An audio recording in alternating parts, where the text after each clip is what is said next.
Growing up, my older brother Jason had this best friend, Carter Hayes. And let me tell you, Carter was that guy, the one everyone in town loved.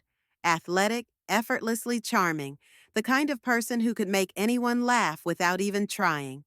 To my family, he was basically a second brother, always hanging around, eating dinner with us, even crashing on our couch after late night movies. But to me, Carter was different.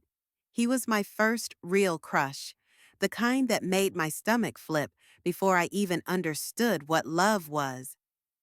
I was 13 when I really noticed him. It was summer, sweltering hot, and I'd just gotten back from swim practice. Dragging my duffel bag inside, I glanced out the kitchen window, and there he was, Carter, shirtless, covered in grease, helping Jason fix his busted truck. He ran his hands through his hair, laughed that deep, carefree laugh, and I swear time just stopped. My mom yelled my name, and I jumped like I'd been caught doing something wrong.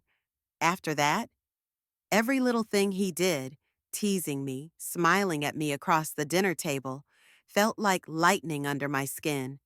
Of course, I never said a word. Carter was 3 years older, and to him, I was just Jason's annoying little sister. I watched him date other girls, girls with perfect hair and perfect laughs, while I buried my feelings deep down. Even when he left for college, he'd come back to visit, and every time, same ache in my chest. I tried dating other guys in high school, but it always felt hollow, like I was waiting for someone who didn't even know I existed. Then, the summer I turned 19, everything shifted. Jason invited Carter to stay with us for a few weeks before the semester started. I thought I was over it, thought I'd locked those feelings away for good.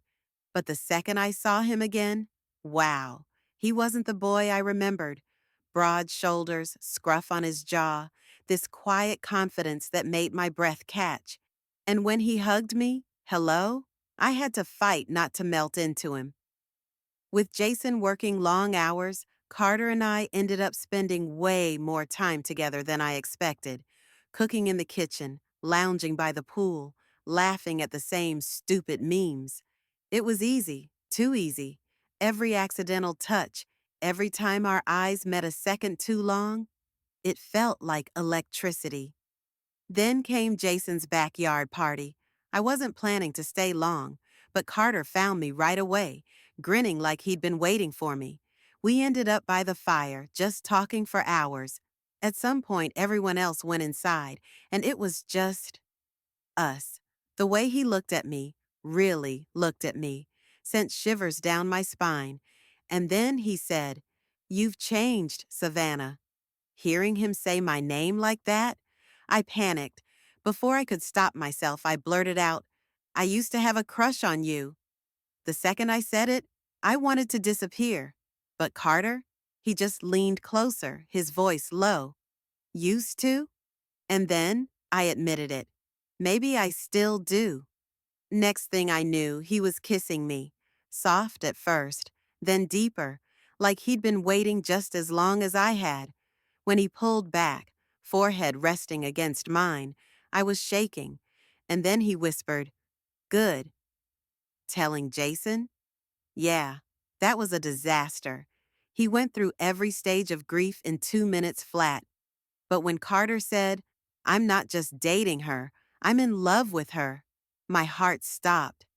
Jason finally gave in with a very serious death threat. And after that, Carter and I, we just fit.